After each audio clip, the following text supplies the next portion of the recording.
Quick greetings. Welcome to another video. Um, Today, we talk about, we're going to start off talking about a little bit about YAKUB. Um, when we say that the first race of people were a people of color that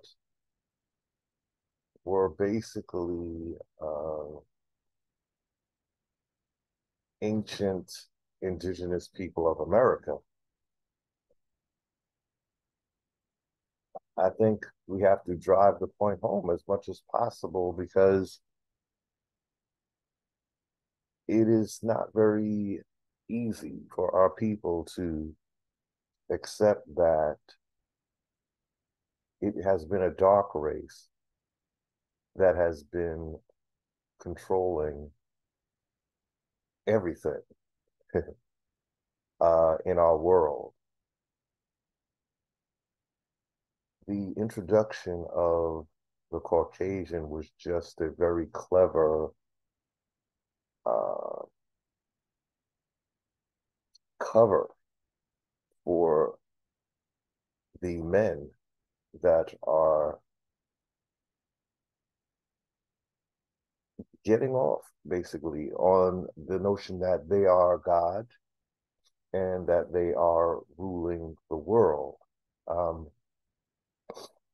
Now, it would seem that with a group of such men that would be referred to as black men, that every person of color would be in some kind of dominant position.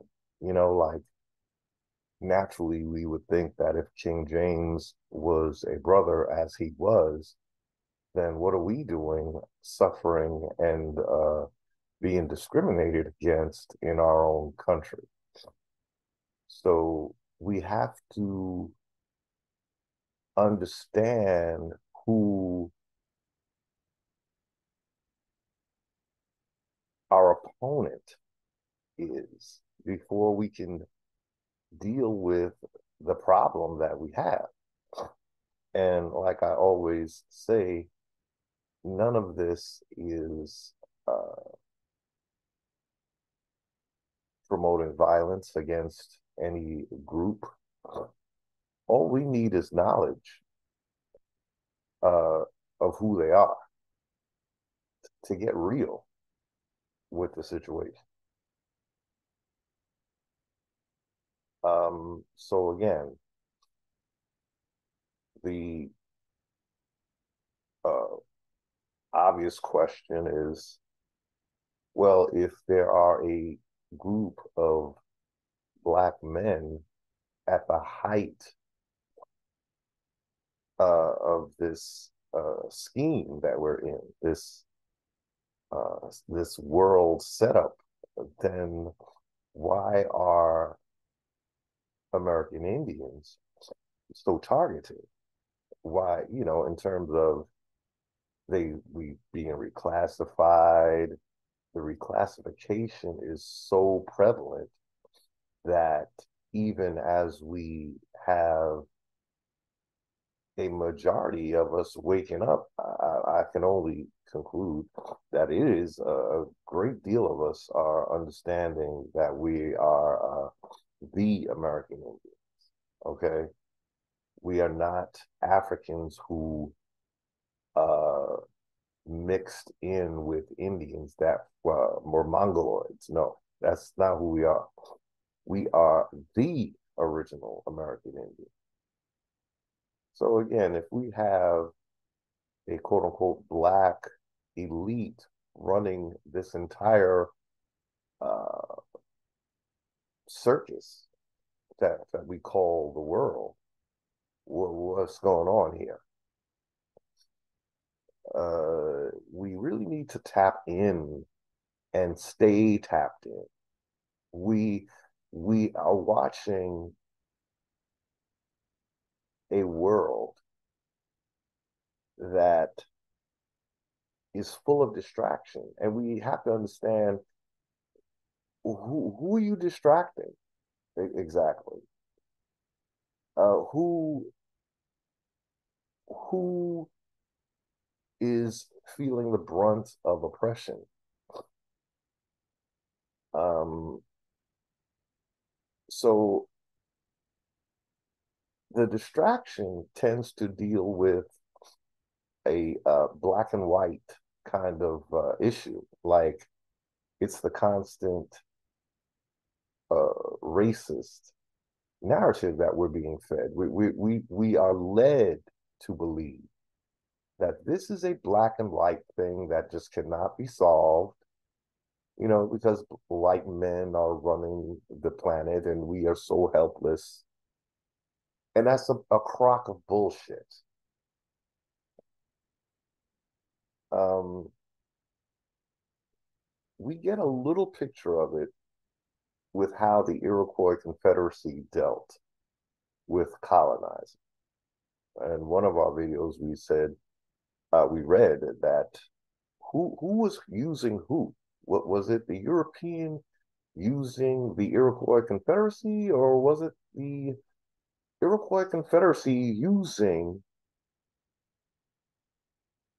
the British colonizers? And what we read is that there's some argument that it was like it, it was equal. Both that was the deal.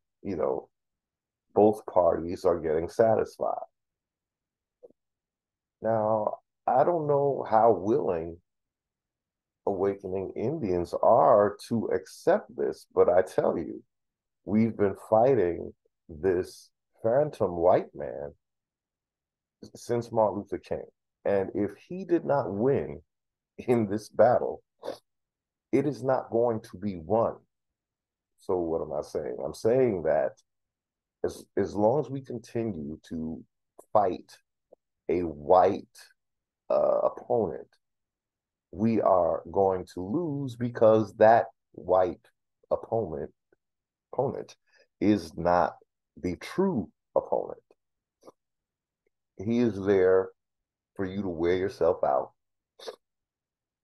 fighting an enemy that is not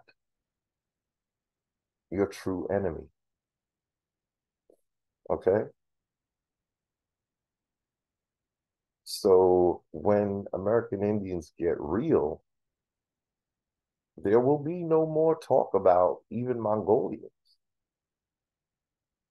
These people pose no real threat to you. It's like a heavyweight champion uh, bullying a lightweight, a newbie, a rookie. We got to understand that this whole superiority thing we got going on, where we could get on our platforms and talk about how superior we are to the other races. But what we have to understand is that this is not a design by God. This is not something that was given to us from on high. It's something that a group of us created. In other words, how can we brag about how genetically superior we are to the other races when we designed it that way, not God? So it becomes uh, a study in arrogance. It's like me um,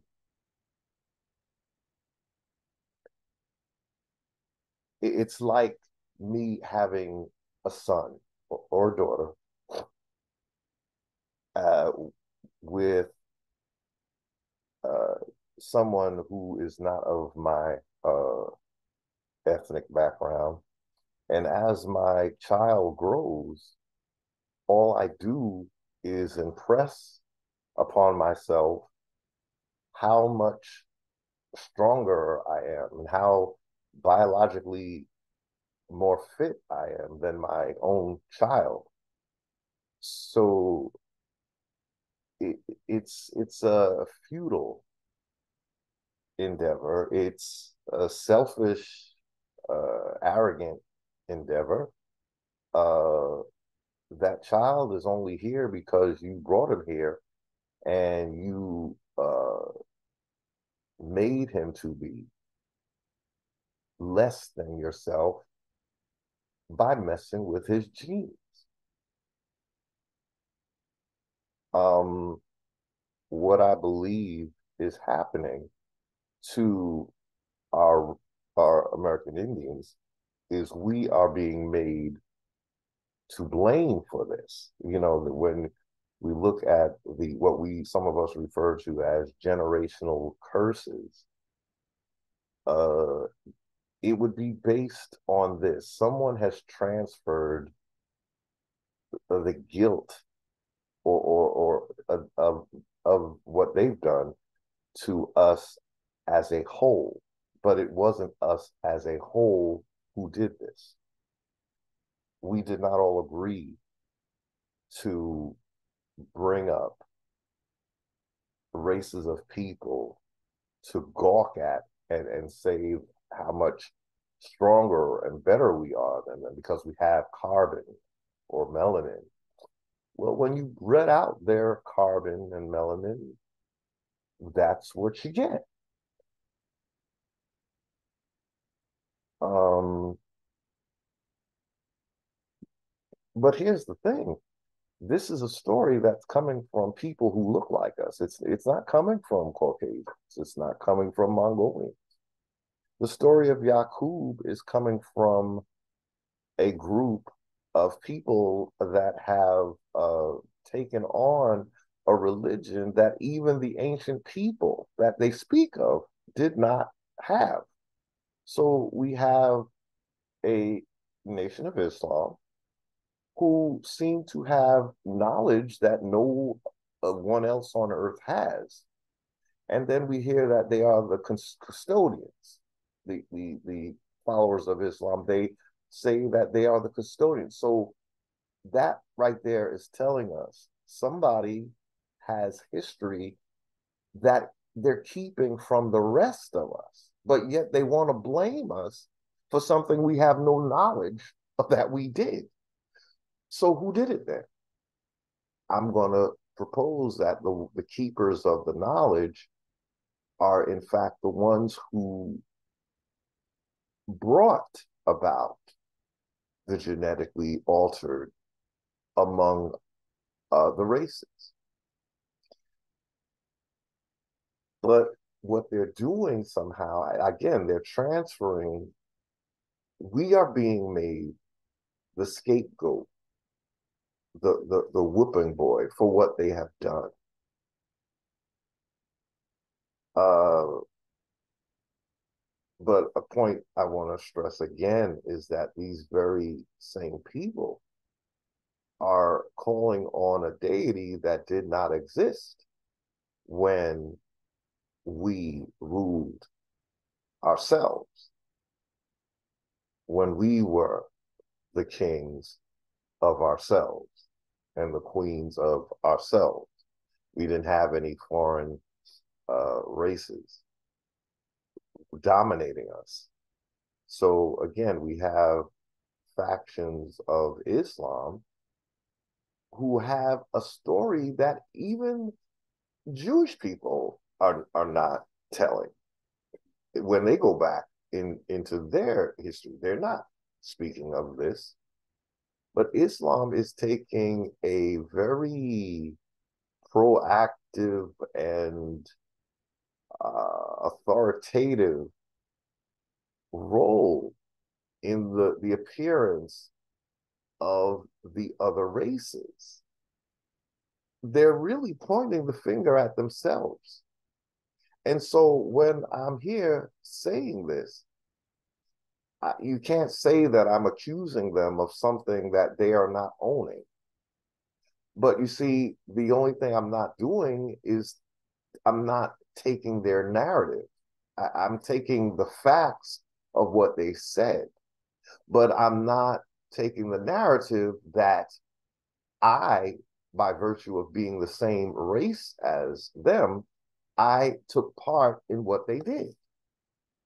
But I think what they would like us to believe is that we all took part in this creation of other races. And that's what, but you see, American Indians were left in the dark. We don't know anything about this, okay? And you can't tell me that you took it from my memory.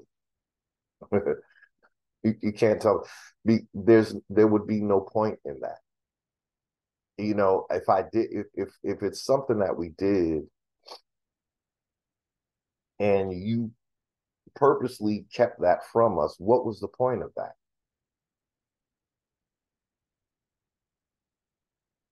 But you have knowledge of this. What's going on here? There are black people. We're going to call them black, okay? Because it is more fitting for them. We can remain calling ourselves American Indians, but these people became black, okay? That's the word that they introduced, so we'll give it back to them. Again, we do this in a peaceful manner. There's no need for us to encourage violence. Knowledge is all we really need. And we don't have to aggress these people that look like us. But they do know how to rile us up against each other with all these conflicting stories. You know, it's just chaos, and that's what we got to look out for when are when we find that we are stuck because the narratives are there's just too many, and it's hard to keep focus because we got Hebrew, we have the Christian, we have the Islamic all coming at us with claiming I'm the one. You see, that's chaos. Okay. So these people, they use chaos, they cater to chaos. Uh, Now, American Indians, once again, we are left out of the mix, but we are constantly being invited to join one of the three religions that are eternally divided, only to be united when the forces behind them decide that, okay, we've accomplished what we needed. We got all of you uh, indoctrinated. So now we're going to give you a narrative of unity because we got that seat of power secured. So now that we got rid of or indoctrinated the American Indians, the coast is clear for us to take over their land completely because we are either going to be one of them or we're going to be a minority that will be enslaved by them. So this is a plan that they've had for years. They've always wanted a one world system because that's how uh, desirous they are of control. It's basically the fight that they're in is a fight against the truth about our origin. They have changed our original spiritual stories and um, reduced them to three religions that are really not telling the original story, but have bits and pieces reworked to cause uh, division and some kind of sacrifice system that we have come to believe that everything has to happen as a result of sacrifice. And I've come to think that That's simply not the case. It's not the case. It depends on the deity that you're worshiping. Does that deity require sacrifice? Because some just require offerings, right? And it doesn't mean a sacrificial offering, you know. Um, when we see in some of the Asian traditions where, if you've ever been in a restaurant and they have their deity and they put fruit in front of the deity, that's not a sacrifice. That's an offering, right? So it's not blood. It's not the killing of anything, right? But there's certain deities that require blood. And we have to wonder, is that something that we think was what we practiced when we were high civilization itself? Is that something that civilized? Well, the church didn't think so. The Church of Rome didn't think that human sacrifice was civil, right? But they still had a sacrificial system in what do you call it? It was like ritualized. So they are saying that no, it's not cool to do an actual blood sacrifice, but it's cool to have a story about someone being sacrificed, a human sacrifice. That's okay. Just don't do it in real life. We could do it in like like a religion, but it's not cool for you heathens to do that in real life. Well, we never did it. That's what I'm going to assert that this was not actually a practice of the highly civilized people of ancient Timeri. Again, it depends on the deity that you're trying to attract, the one that you are honoring.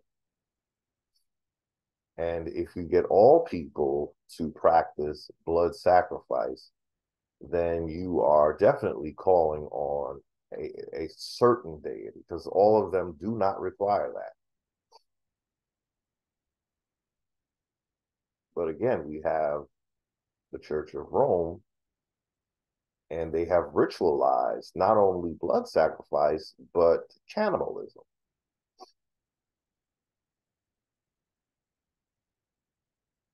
Because you're eating something that has been ritualistically made the flesh. Now, all of this was condemned. That's what made you heathen, but that's not what we were. So, how do you call out heathens when you have just ritualized cannibalism, the drinking of blood, and the sacrifice for that blood that you're drinking and the body that you're eating? We can't have it both ways, okay? This is chaos. This is the chaos that we're in. It's quite hypocritical. It makes you wonder how were we seen as heathen when all you did was ritualize what you accused us of doing that we weren't really doing. Now, there was a faction of us, and I believe that would have been the Mongolian Indians of ancient times.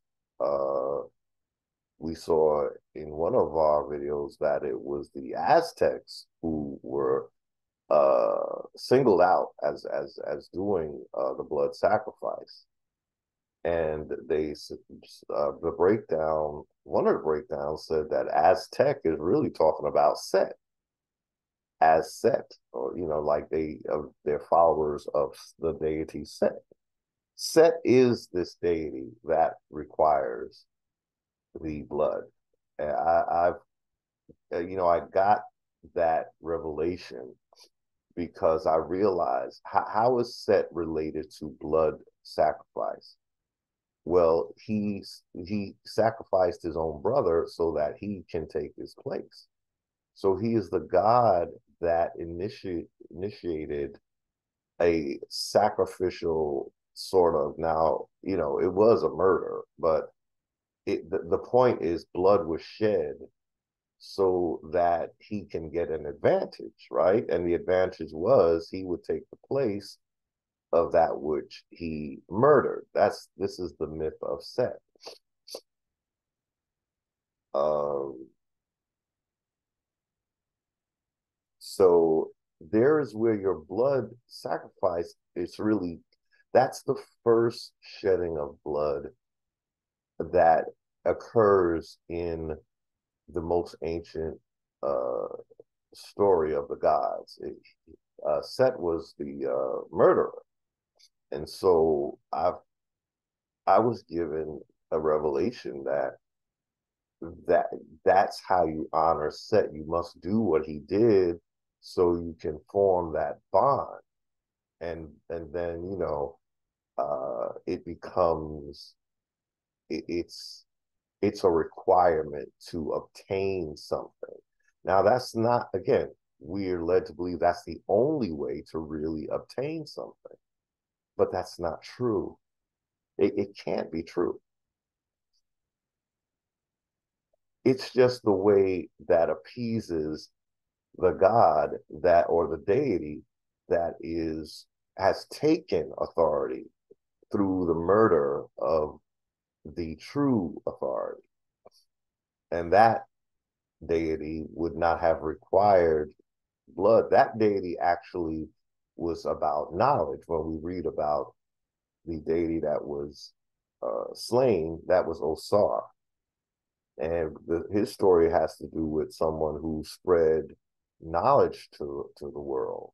He brought knowledge. It wasn't something, and the knowledge is what uh, gets you what you need. It's knowledge, whether it's knowledge of, the other deities, you know, uh, just not knowledge of the truth, apart from chaos or using chaos as a means to dispense truth, somewhat like a debate would do, you know. So a debate system, it's kind of setting you up to feel, to see that oh, it's truth doesn't need to compete with truth. You see? So debates, that's something I think the Greeks were about. And I'm not saying that this is not to criticize Greeks, but we see a lot of our Pan-Africans, they are very drawn to the debate. The debate was mostly, I think, in ancient Greece, it was just something that men engaged in. It was, one of those, uh, it was like the pastime of the philosophers, Uh, so it's, you don't, it's, it also calls to mind the, what do you call it? The Olympics, everything is made a competition, you see. So it was like being at the stadiums and watching, the fights, So the debate is sort of like an intellectual version of the Olympic fights that they, what do they call those again? The Coliseum and That so it's basically like a barbaric form of dispensing uh knowledge, but it has a tone to it. It's like again, we don't need to debate the truth. We don't, uh but it seems like it has a low vibrational energy attached to it. Now, in Greece, I think I don't know how it might have been a little more tame, but again, it's everything is not debatable, you know. So it's one of those things where what's really going on here?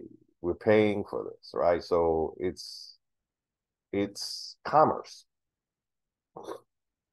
Uh, it's entertainment. It's not purely just knowledge, you know. Uh, so yeah, we've gone off a little bit on a little bit of a tangent, but we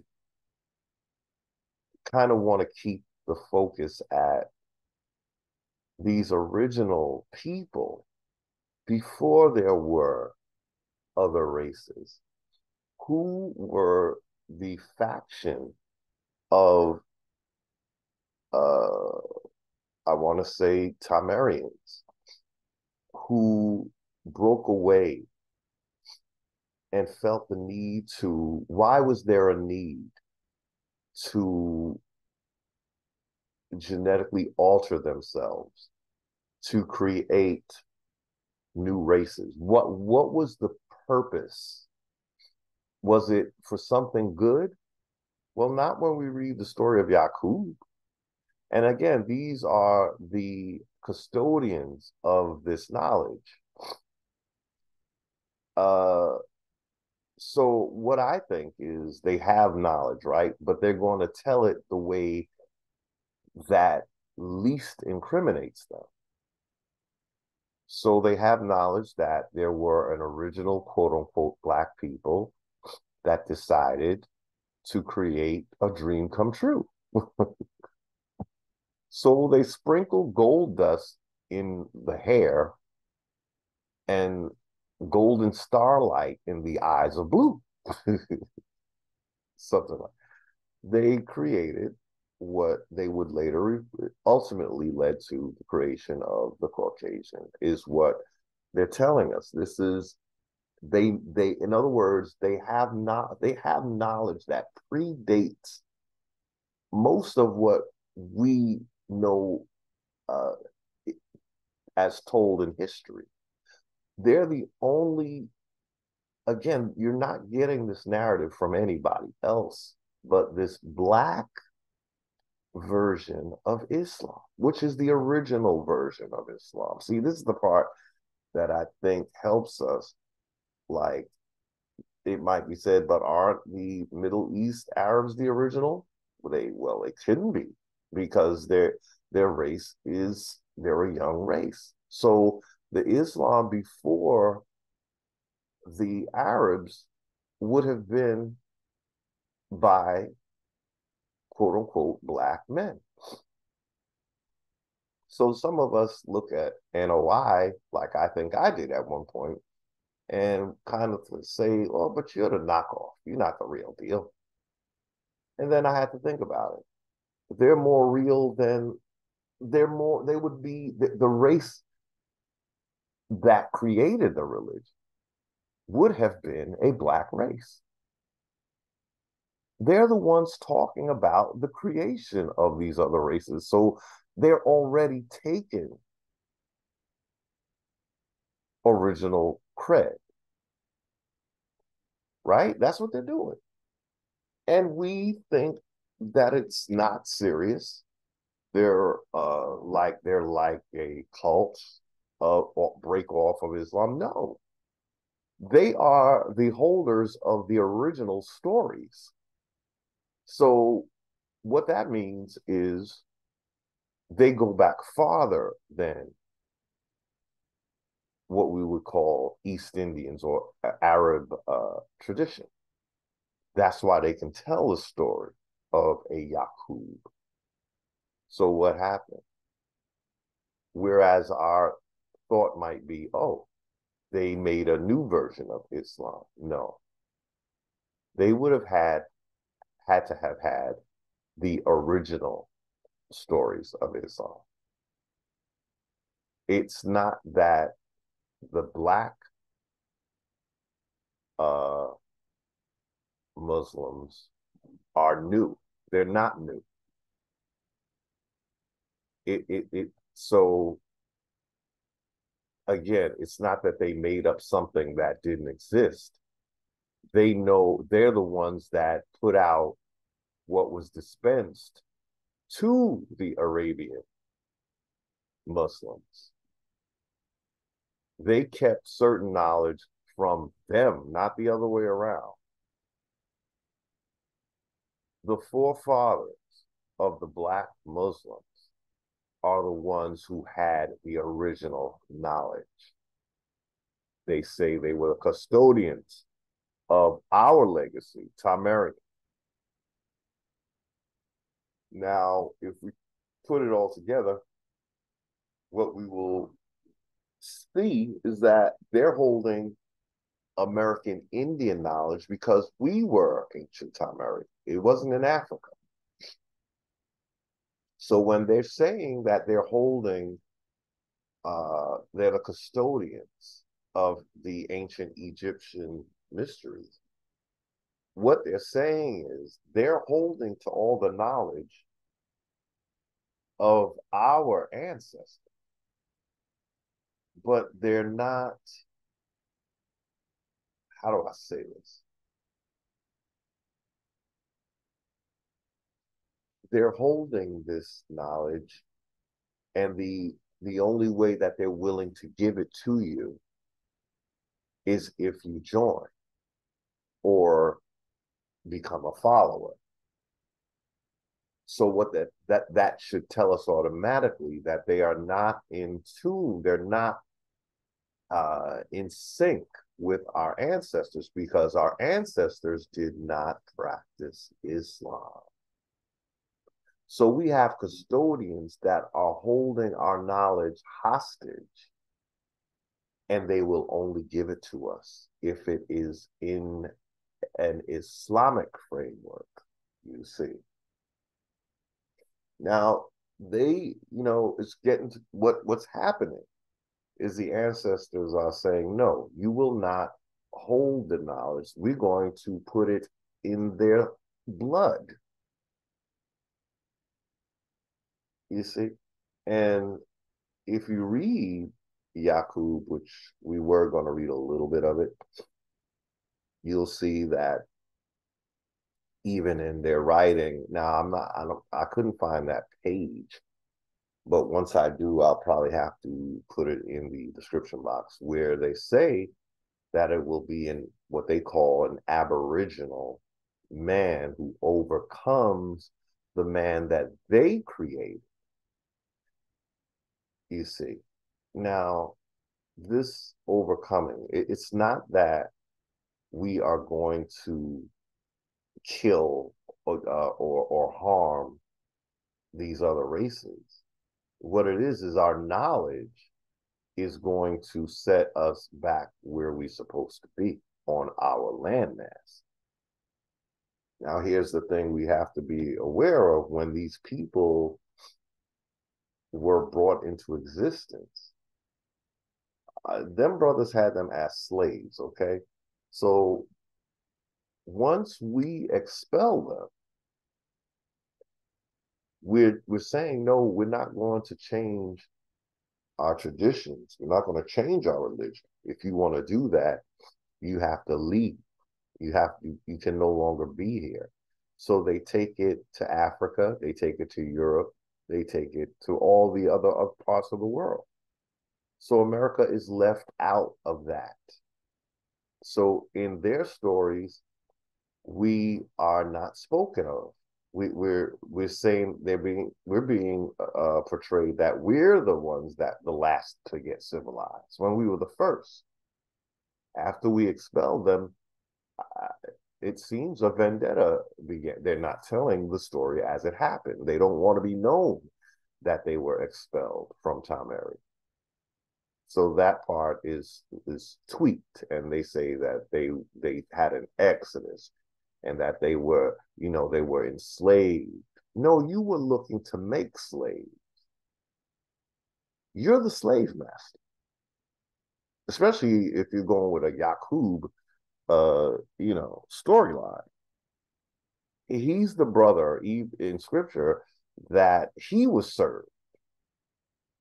So if you get expelled and you're running around telling a story that you were treated so bad in Egypt that you had to escape.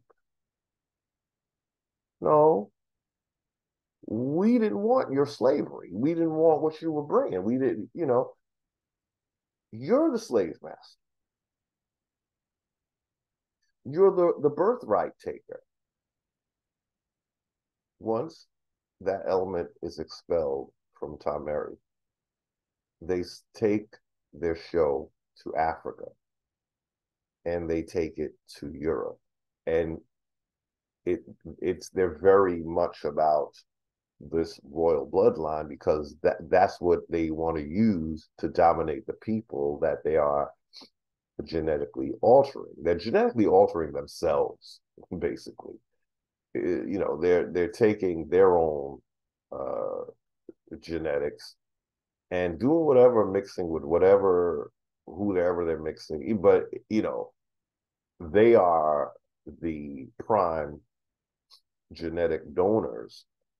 And then apparently, according to what they're telling us, they used animals.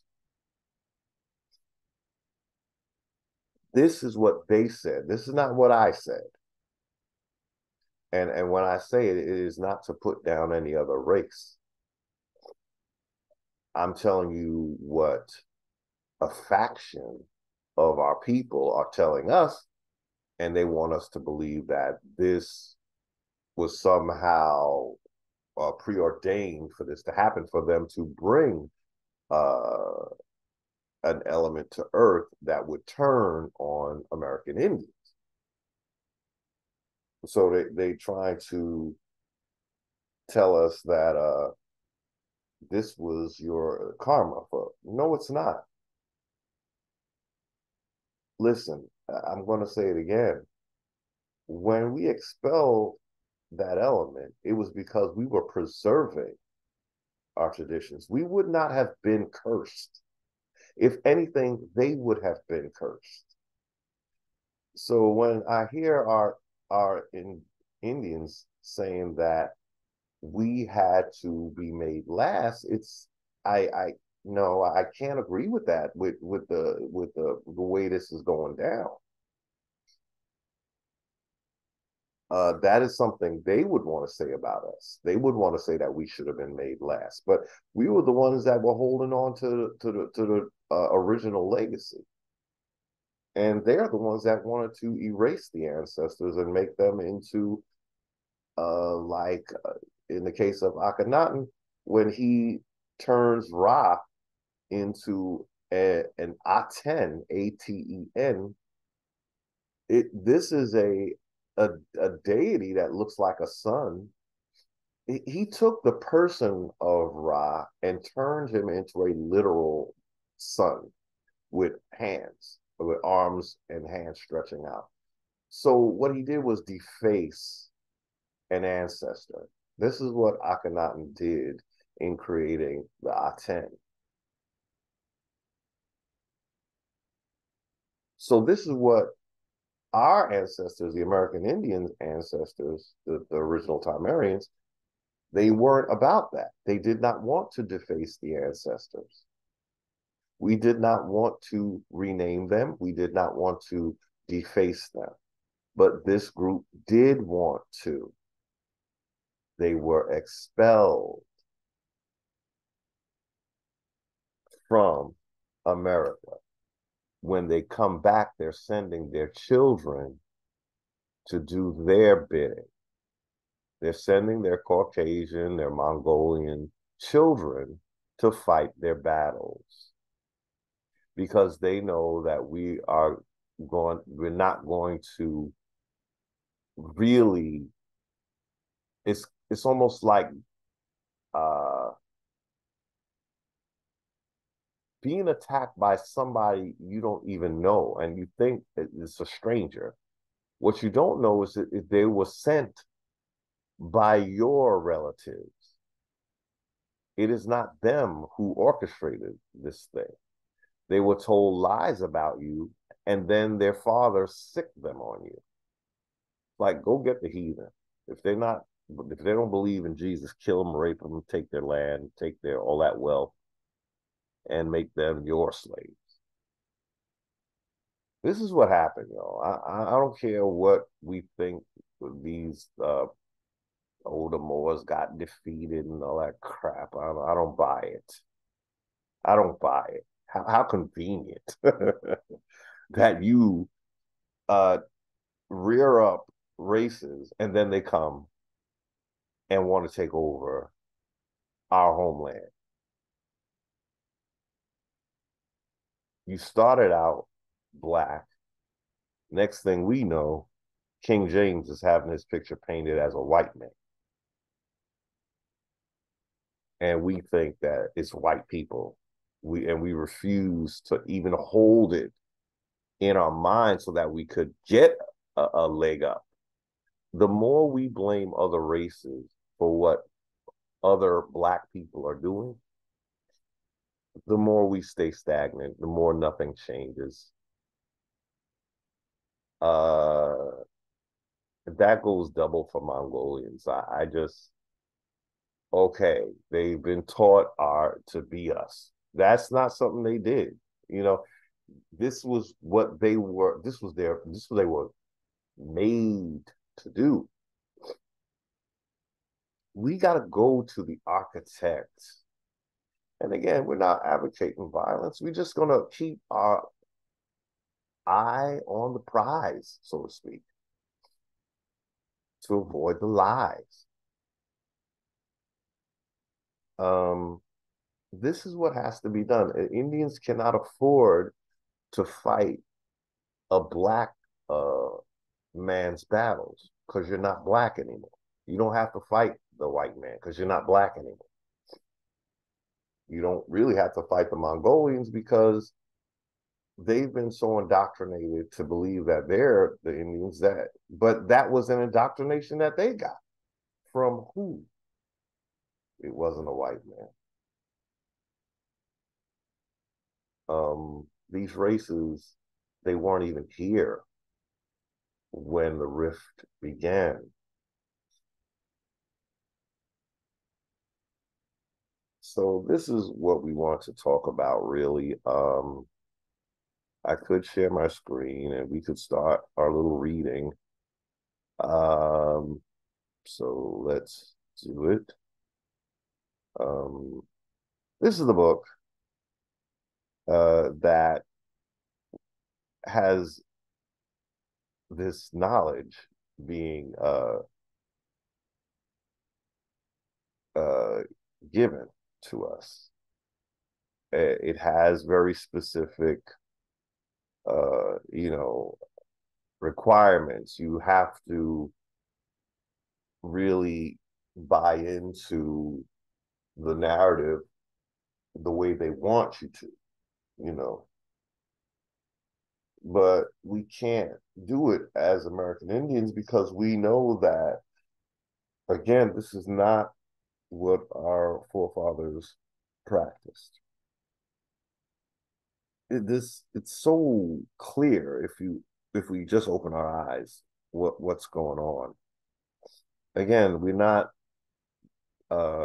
saying that these brothers don't have a right to believe what they want to believe, but they can no longer expect us to think that this is our story. It's just you just got to let it go. This is not the black, quote unquote, black man's story because we're not black.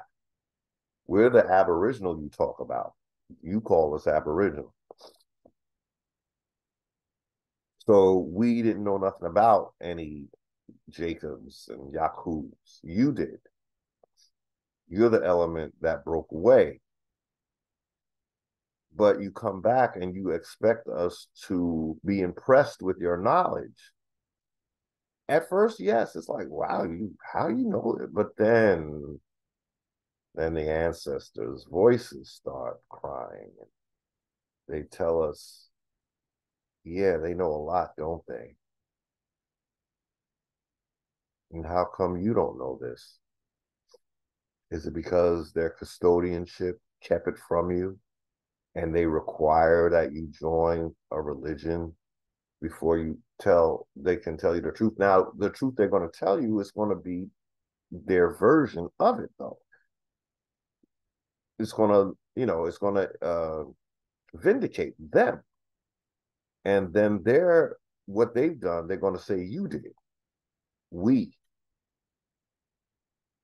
So this is the book where I think American Indians, if you really grasp what's being said here, you will no longer need to come for Caucasians, Mongolians, no one else. Indians, yes, we may be a majority right now, but that doesn't mean that we should alienate ourselves from other races that would understand what we're going through. It's not the smartest thing to do. There are plenty of people who know who we are, but if we keep ridiculing them, talking about how inferior they are, we're just making more enemies that we've already had. As black people, we had enemies. As indigenous, we could have a lot more allies if we just stop bullying and ridiculing other races. It's not something that our ancestors really were about. I know that they were not. We were when they came, we welcomed them. That's who we are. So to sit on our platforms really and to talk down to these people, it's just alienating ourselves, and it's playing right into the creators of the races want it. They want us to be alone. It makes it easier. We become easier targets that way when we alienate ourselves. And now everybody's talking about how these Indians, all they do is put people down. We kind of feel bad for what happened to them, but they keep calling us out of our name. You know, this is even the Native Americans don't do this kind of thing. They tend to act with a decorum of respect. We can't let them show us out like this, y'all. People gonna say we rather them be the Indians than y'all. Y'all are just too. All y'all do is criticize people. You're racist. Now you've been the biggest victims of racism, but all you have to offer is more racism. So this is the book where we're being told who really started all of this. Was it white people? No, not according to the Nation of Islam, but somewhere in there, the white man got called the devil. So let's just read a chapter, maybe perhaps chapter 13. Oh, why did I pick that? The birth of Mr. Yakub. Now, Yakub is a black man, right?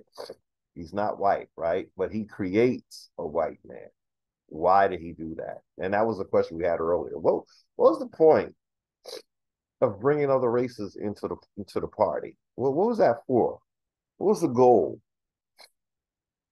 It's so that the ones who brought them here could blame them for everything that they are doing. The ones who brought them here are doing.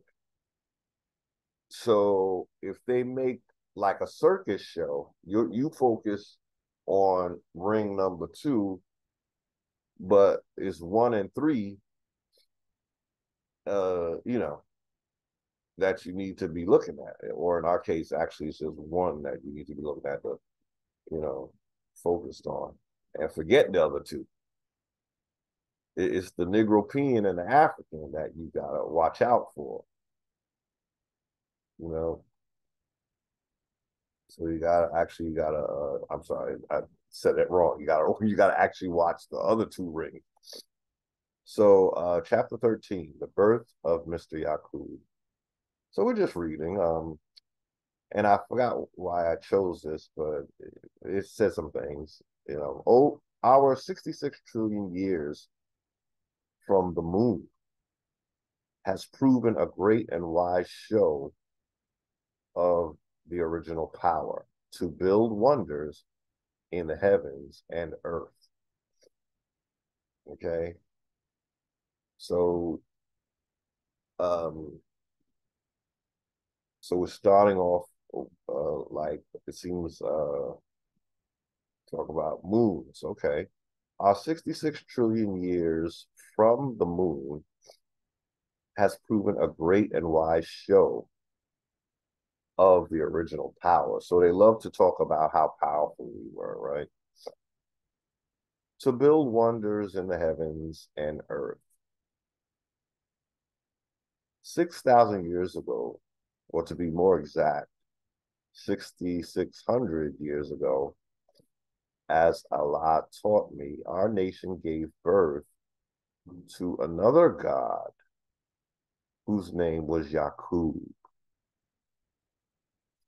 He started studying the life germ of man to try making a new creation, a new man, whom our 24 scientists had foretold 8,400 years before the birth of Mr. Yakub. Okay. And the scientists were aware of his birth and work before he was born. Okay.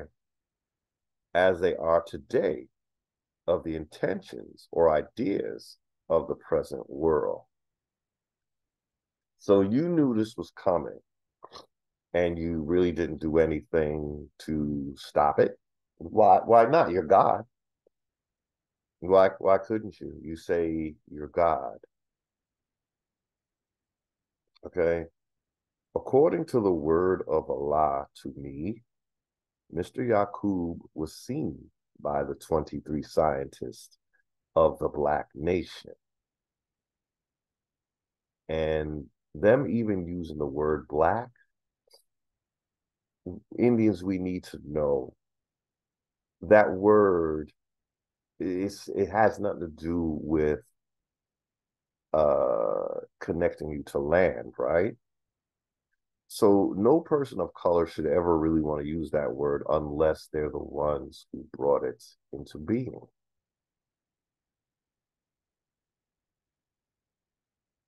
Okay.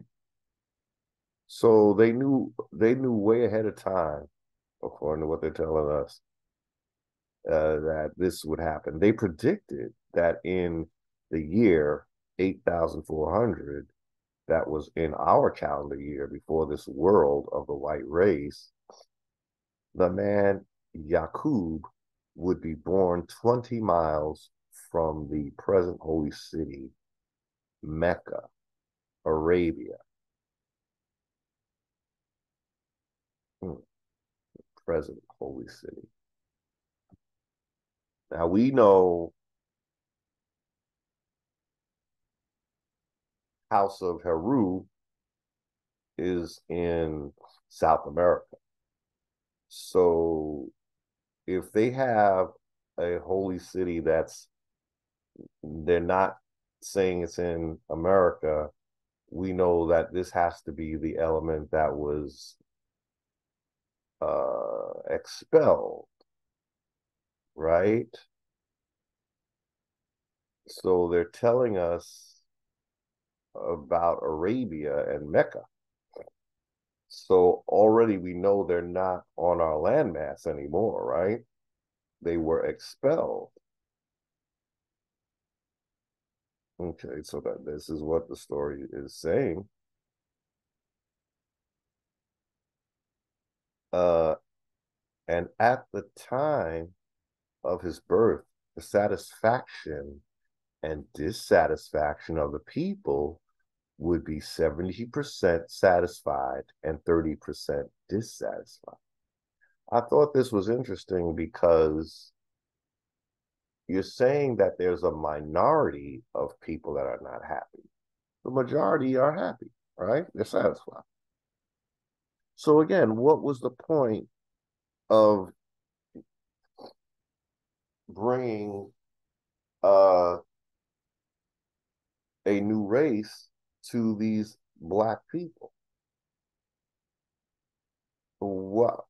How are you making more people happy when you're going to later tell me that this new man was brought here to kill the black race? So the story is just talking, but they're not giving real reasons. I mean, I think they're going to give us something about taking the evil. Excuse me. Excuse me. You know, removing the evil from. Excuse me. Yeah, it's a little late. Forgive me. There's nothing is making sense. Excuse me. We're not really given a reason why it was necessary to introduce new races, but I do think the 30 uh, that maybe perhaps the 30% needed they wanted slaves. So I think the first and foremost reason for the dissatisfaction is a need to dominate, but but it's okay. Slavery is going to be uh the tool used, but it's to create more slavery. Like, say now you want to bring slavery, so you have to uh make the slaves first to then turn them into slave masters. So you kind of create a little bit of like some kind of a little bit of a karmic thing, like so if they were slaves, now they have to be masters, you know, so you doing an opposite sort of spell or whatever, because they were subservient to the Moors at a certain time.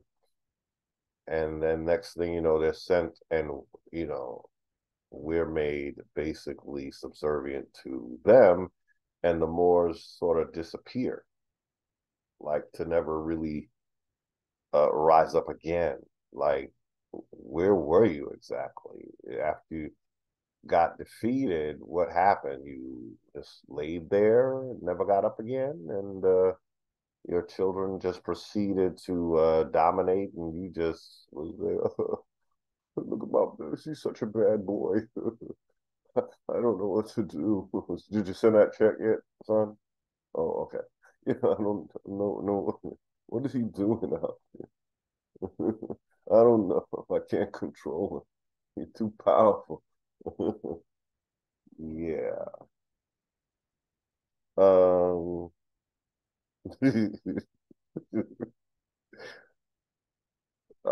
Negroes be thinking they so smart though. Sometimes they be thinking they could pose. I mean, they did get it off, but the thing is, it was some deep, some deep undercover work they had to do, yo.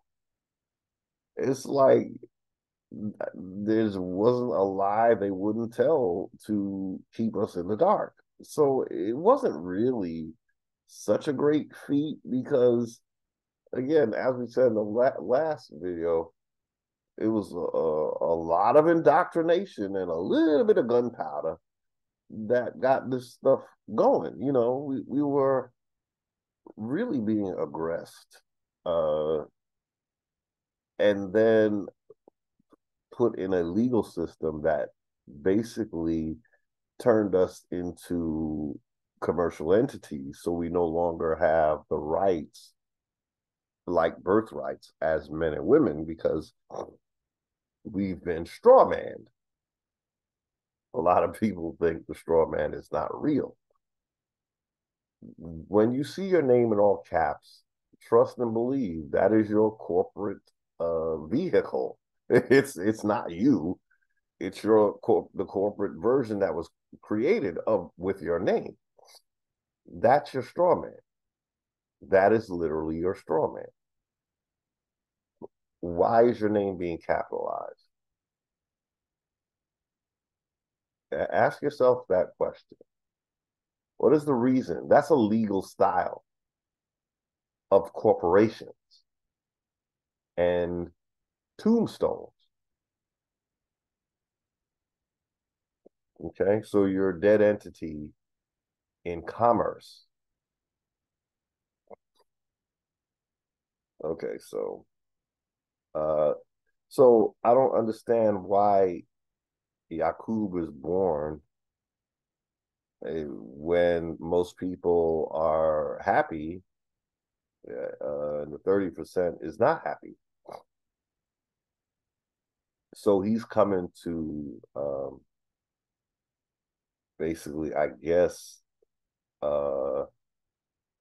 make that 30% take over the 70%.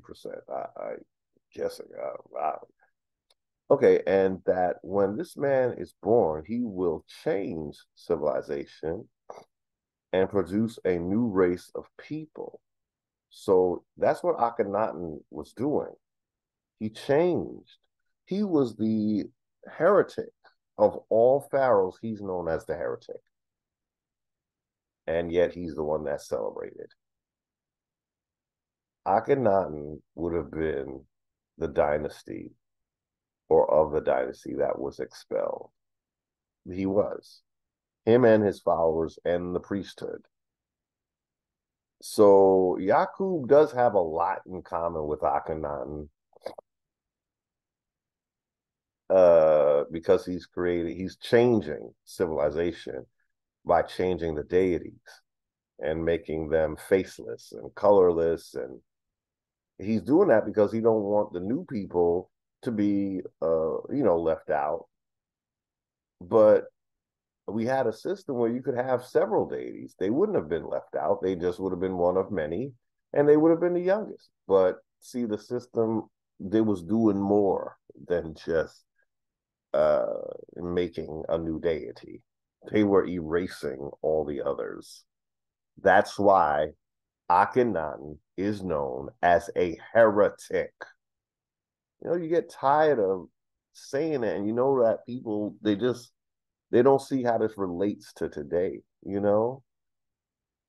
But the man who started monotheism was known as a heretic. Let that sit with you for a few minutes. The man who is basically seen as the father of the monotheistic religions by the people that knew him, the original people, they called him a heretic and they tried to erase his legacy. Who resurrected his legacy? Why do we even know about Akhenaten? Why do we know about him? When the people, which would have been the ancestors of the Indians, did not want him to be remembered because he was doing a disservice to the Indians, who were then known as Tamarian. You got to understand this. If we focus more on this, we would get somewhere instead of spinning our wheels because we'd understand the origin of all of this, who we were in history. We were the ancient, what they call the ancient Egyptians, not the Africans. We were. Okay. So again, that sounds a lot like what Akhenaten did. Uh, he will change civilization, the world, and produce a new race of people who would rule the original Black nation. So Akhenaten, when he changed the religion, he was trying to force that. That's another, he's just like colonizer. Now, this was one of our own. Well, as far as we know, he was one of our own. But he wanted to force a new religion on the people. How do we know it was by force? Because he shut down all the other temples and he only left, he did exactly what they say Alexander the Greek, or others call him the Great. He did exactly what Alexander the quote unquote great did through Ptolemy Soter, his general. Alexander didn't really get to accomplish it, but Ptolemy Soter, the first Caucasian pharaoh, he accomplished. He shut down the temples in order for them to worship another monotheistic deity known as Serapis. So Akhenaten did it for what they say was Aten. I think it was Amen. I really do. They're doing little things to divert, because he was with the Amen priesthood. So they had to be pushing Amen, not Aten, okay? But they had to change it up a little bit because they need a little wiggle room so you don't really put the pieces together. I think the deity that they were pushing was Amen.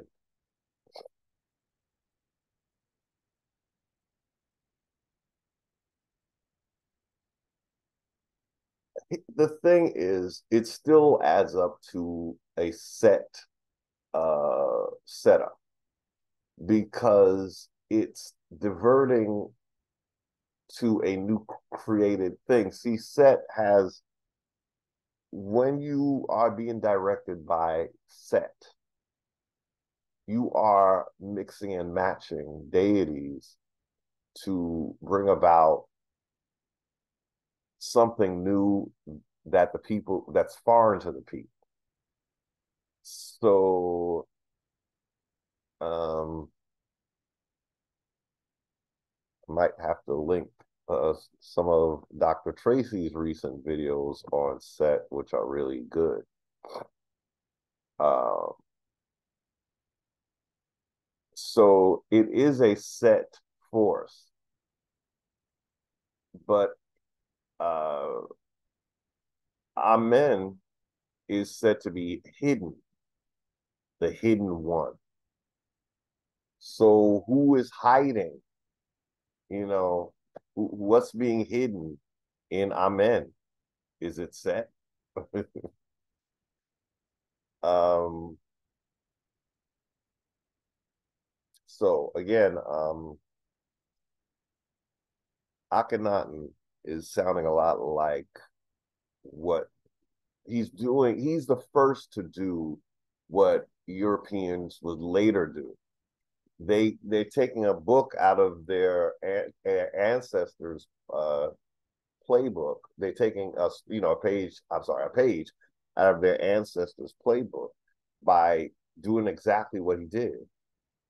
Akhenaten was the first pharaoh to forcefully shut down all temples to all other deities in order to force people. How do you force a people to worship a deity that they do not even know? But this is what happened to Indians. This happened to our ancestors years ago, right? You know, Then Akhenaten got his ass expelled. You know, after doing that, he got expelled. And then he picks up this monotheistic tradition in Africa and Europe. So that's what I mean when I say those people outside of Tameri, all they really got was monotheism. So they were dominated from day one by these aristocratic monarchs and priests. We were not. We expelled them, and they've been at us for ever since. They've been coming for us ever since because we're the ones that have the truth of who they are in our DNA, which has been reactivated, baby. Uh, so they are on us like white on rice, but they're going to have to get up off us. You can't keep a lie this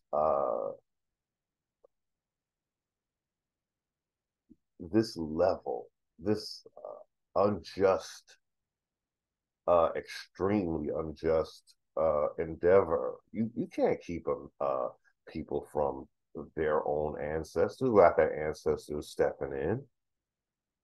They tried to make it where our ancestors would despise us, but our ancestors will never do that.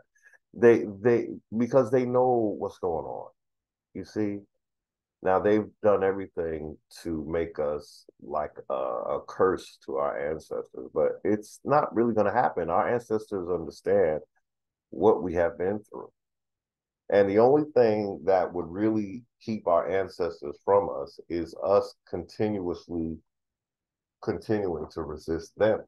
You know, so that's why they haven't been able to come to our aid earlier. But now the universe, the cosmos, have made it much easier for them to uh, be reactivated in our blood.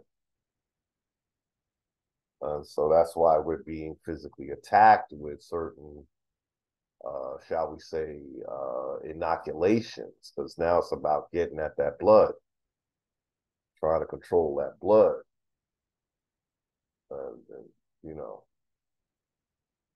gene therapy and so forth. You know, this thing that's coming for us, it is pretty it's determined, but again, knowledge is just going to kill it dead. Not knowing the force you're dealing with is what gives you a domination over it. If you don't know it or it's hidden, then you might not be able to. But once it has been revealed, then now you have more to work. That's partly why we have to, at some point, just leave the Native Americans.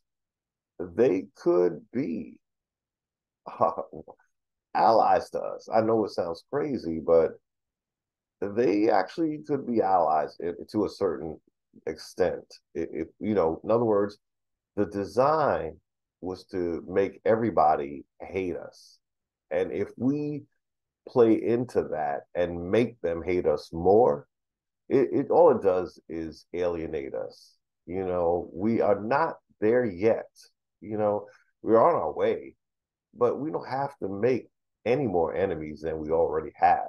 That's we're already being portrayed in the most negative way. So if we come out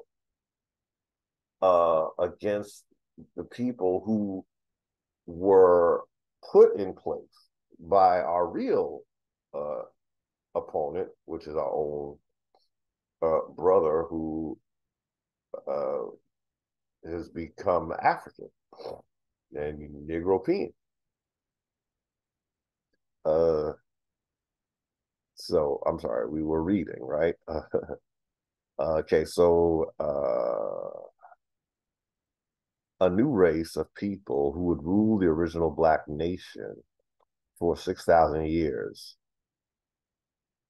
from the 9,000th year to the 15,000th year.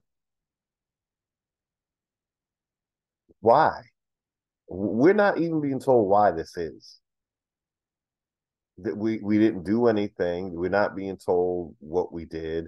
See, these stories, there's so much hidden in the words, you know. So someone was upset, but it's not. We're not being really told why we have to be dominated. Somebody, I really don't buy that bull crap about because we were on the top so much. No, no, no, no, no. It no, no. Um, it was our own people or a branch of them. I'm not saying it was us, but our people that look like us. Um, it is they who are bringing these people here at a disadvantage by divorcing them of carbon. So we don't have to make up for something that was done on purpose. That and wasn't done on purpose by us, but these are people who knew how to mess with. You know, back in that time, a priest or someone on a higher, only they knew how to do this kind of thing. Not every person in Tameri knew how to splice genes and all that shit. So you cannot blame every freaking Indian for what those in the know did purposely. It would have to be only them who are the ones who are responsible for this. I don't care that we have the same color. We got to stop adding ourselves to some of this narrative. Yes, it was people that looked like us, but it wasn't us clearly because look where we're at today. You can't tell me that we would create a people and all of a sudden not know how to fight them off. If we created them, we would know how to deal with them. But it was just a group of us who did that, you know. Uh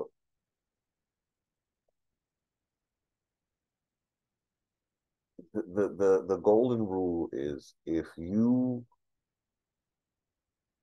bring something into being, you have the dominance over it. But it wasn't every Negro that brought this about. As they're saying, there was 70% that were satisfied and 30% were dissatisfied. Apparently, that was some sort of a breach that led to um, this occurrence. So after that time, the original Black nation would give birth to one whose wisdom, knowledge, and power would be infinite, one whom the world would recognize as being the greatest and mightiest God since the creation of the universe, and that he would destroy Yakub's world and restore the original nation or ancient nation into power to rule forever. That's not possible, though, because you're not even bringing the ancient deities back. So, see, this sounds Hegelian to me. You make a problem, and then the solution is you get everyone to follow the religion that they never did follow before. But you're going to say that, oh, so one man told you something, and now he's elevated, but now you got to be his religion. So, of course, they're talking about one of the Fard Muhammad or somebody, or Elijah, you know. But again, if we were not Muslim, how is it that all of a sudden we got to be Muslim now? So what happened is you broke a nation basically and rebuilt it, but in a form of Islam.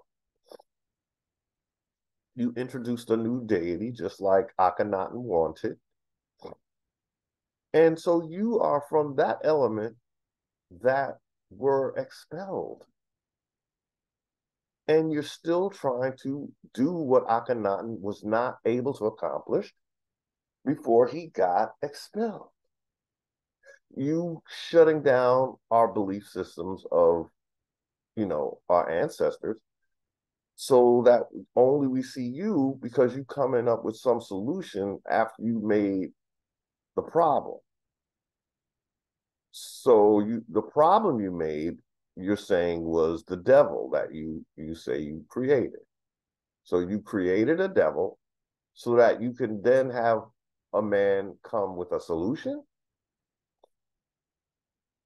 And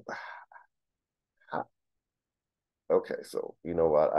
If you don't see what I'm seeing here, I don't know how to make it any clearer. Again, we don't advocate violence against any of the Nation of Islam, right? We just ask our brothers to think about what is being said here. Uh, this is all what Akhenaten got expelled for, y'all. This is why he's called a heretic. Because the goal was to get you to change your religion, to get you to change your, and actually, ultimately, to you'd be the only race of people who actually are worshiping something that a deity that doesn't look like you.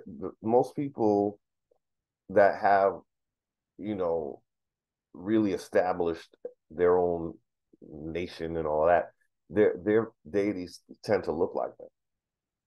Unless they really bought into, the monotheistic deity. But in order to be a sovereign people, you really need to have deities uh, of your people to as a start. Like um, the unfortunate thing I think again is that because elements of um, the Moors take a sort of creation rights authority over people, I'm not sure how it would work for the other people, but I know they have a right to not be slaves to anyone,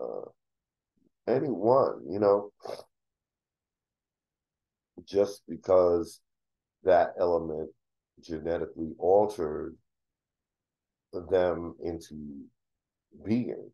That entity that did that, the group that did that, it was done for nefarious purposes. So it really wouldn't be fair for them to dominate because they are forcing people to come up against other people. They didn't bring them here to assist, really, right? They brought them here to dominate. So these people should not have to be held to a nefarious uh, agenda if they don't want to. And that's where the Indians come in. We have to offer people a place where they don't have to be dominated by a negative, you know, a negative agenda. Um, so America actually would play a motherly role if people are being oppressed out, um, I mean, this is us still being in charge of our, okay, so it wouldn't be like it is now where we have foreigners come and dominate. No, it would be like it was supposed to be. We can offer you food and shelter. We're not stingy like that. But you do will understand that this is our home that we opening to you. It's not we opening our home and like, your authorities want you to come and take over. No, you're a guest in our house. So it's not going to be like it is now where people come here and act like, oh, this land don't belong to nobody. Oh, you're in my freaking living room. What you talking about? You didn't build this house. You better go on home if you think it is your house. You were given a house by your father, you know, uh, and then he encouraged you to want to take over, come and act like you could be right at home in someone else's living room. And it's not like that. It's not, we're not saying we like trying to, you know, I don't think we are about necessarily kicking out people, but I think it would be more like, well, you got to respect the owners of the house. That's all. Know that this is a place that you come to. It's not your original home because then you'd have two, and the people that are hosting you only have the place where they're hosting you, which is their home. So it's not like you're gonna, you still have a homeland outside of America. Americans don't, so they can't give you theirs just because someone decided that you should uh, act like America was just a free for all. It's just not. There's ancestors here. You know, this is their children's birthright. But we can offer you. I believe we can still offer a safe haven. But again, it's not going to be like it is now. It just can't be. It's not right with all this shenanigans that the Moors have engaged in to try to deceive American Indians. So they're saying that after time, the original Black nation will give birth to, so they're talking about their Islamic leaders, right? But then they do say that it's somewhere in their book, like I said, I'm going to have to post it later, that it's going to be an Aboriginal who uh, makes it right again. Okay, makes America great again. Uh, this mighty one, okay, is known under many names. He has no equal. Well, okay, now, oh, looky now. There never was one like him. He refers to the Bible as Almighty God, or I mean, as God Almighty, and in some places as Jehovah, the God of gods, the Lord of lords. Oh, they talk about Allah. Okay, okay. Because we didn't know Allah either, but so this is a new deity that being introduced to indigenous people because we didn't know this one.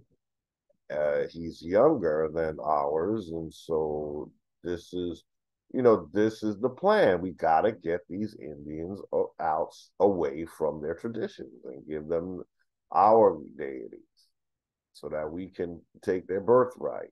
You know, and once they take on our names and name themselves Muhammad and all, that now we can take their birthright because now our name is the same or whatever, you know. There's no more them. They turned into us. And we're the ones that were expelled, basically, the descendants of the ones who were expelled. And we're going to continue to try to take what our ancestors were always looking to take. We're going to continue that tradition unless the Indians wake up to what's going on. Oh boy. The supreme being, the mighty, the wise, the best knower, the life giver, the Mahdi. This is he whom I have met and I am missioned by. He also referred to as Christ, the second Jesus, the Son of Man, who is wise and all powerful. He knows how to reproduce the universe. So he didn't produce it, but he wants to redo it. You see? And it becomes the water world. And we're on a turtle and stuff. Not the land, on a turtle. Now, does a turtle stay above water all the time? No. So what happens when you on a turtle and he goes underwater? You tell me why that would be our creation story. Why would God trade land for a turtle's back? Also, he knows how to reproduce the universe onto a turtle's back and the people of his choice. Also, okay, so he got special people, not the original people. He will remove and destroy the present old warring wicked world of YAKUB, the Caucasian world, and set up a world of peace and righteousness out of the present so-called Negroes who are rejected and despised by the world. How did that happen? What was the world told about us? Because they didn't know about us for a while, right? But then when they do find out about us, we're the heathen that need to be taken over and have everything stolen from us. Mr. YAKUB was naturally born out of the 30% dissatisfied. As we know, wherever there is a longing or demand for a change, nature will produce that man who will bring it about.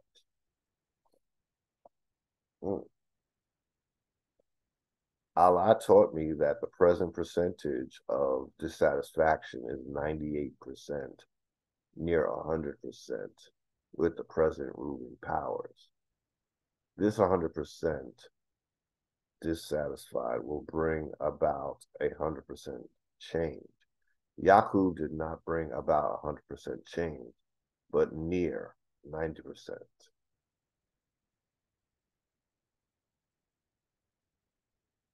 Okay. So that's one chapter in YAKUB, the father of mankind. Okay. I think I might end here. There are other chapters, but I just want to kind of keep it back to the basics of where's this all coming from? You know, Indians are being made the bottom, but the system, they encourage organizations like, you know, the Nation of Islam, because basically I would say they are one and the same. We don't advocate violence against Islam, but they are telling us that they have some kind of origins in Arabia. So what would probably be the case is that maybe y'all want to be home where you say your home is, you know, because you being here, and I say this with as much brotherly love as I can muster up, um, you're looking to make American Indians turn away from their ancient traditions, and that's not exactly what you should be doing. At least not with American Indians. So while you're here away from your Mecca, all you're going to do is try to make us all look to Mecca, but we have our own version of Mecca right here in the Americas. We have Cholula, we have Machu Picchu, where the house of Heru is located. So we got to find that for us. Now, your journey is back to your people, right? So it's only fair. It's not a talking against the Nation of Islam, right? But it's letting them know, no, we are not all the same. And you need to stop saying that. And you need to stop calling us black. Now, you black, you want to be black in a world that where, or in a system that uh, has made you the lowest in the caste system, and you're still using that term. I find it peculiar. But you're Arabian, right? And you said something about being near to Arabia, so in Mecca and stuff. So you're a foreigner, and if we continue to allow you to dominate the narrative, we won't exist anymore. It'd be like a genocide, like it was basically always intended. But we're not going to hold you to that. We're just going to say not all of us are destined to be had adherents to Islam. We have to resurrect our ancestors, just like you were fighting for yours. And you had someone named Muhammad that you named. Most of your men are named after him, and now we got to find who our ancestors were that we could name ourselves after him, like Powhatan or something. He was cool to us, at least with Algonquins. I mean, he did have a little dissension among, you know, Algonquins, but at the end of the day, he was better to us than the colonizer, and definitely better than the Iroquois Confederacy. So I really don't have a problem with Powhatan. Uh, you know, I realize he wasn't perfect. No one really is. But I'm thrilled to hear that he refused to kneel. And that tells me why he had to be eradicated for Iroquois. That king was like, nah. And I'm just so proud to know that I was connected to a paramount chief in some way like that as an Algonquin and living in Algonquin territory. He was he stretched to to Virginia and North Carolina. So that's where my people were. We would have been part of the Powhatan uh, nation. But we were the weapon man.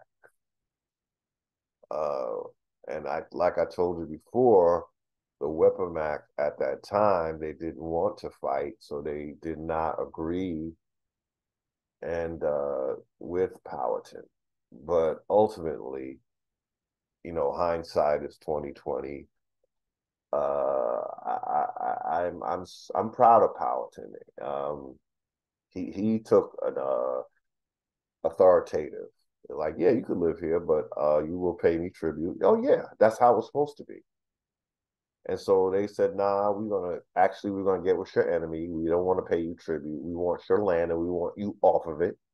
So we're gonna go to your enemy, the Iroquois Confederacy, and we're gonna see what kind of business we can do with that. And so we that's how that went. But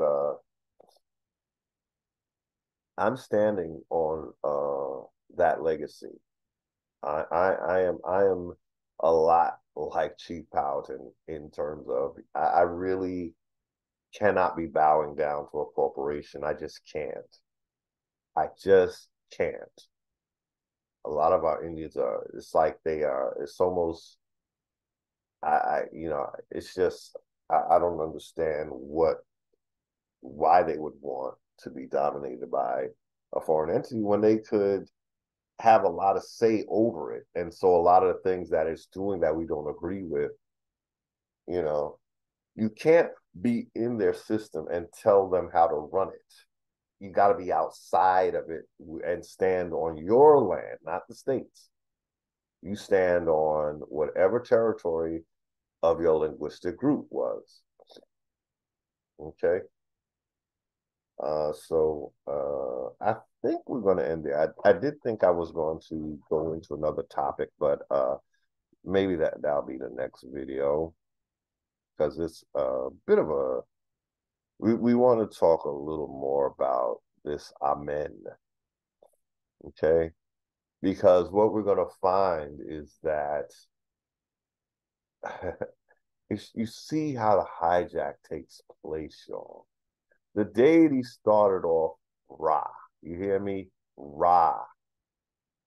It was turned into Amen Ra, and then ultimately just Amen. And the Ra part was knocked off.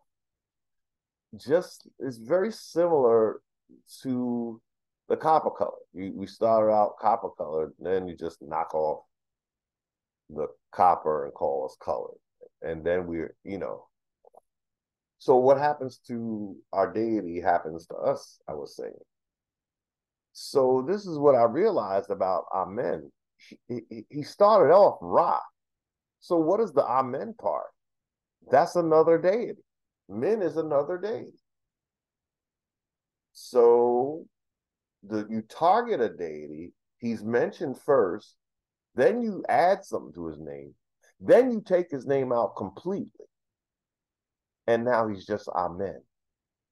And if you say Amen Ra, people go, no, no, no, no, no. That's not. Oh, yes, yes, yes, yes. Ra was just Ra. He was not Amen Ra. They put a name in front of him and then they kicked him off completely and called it Amen. That's what Akhenaten, that's what got him the reputation as a heretic.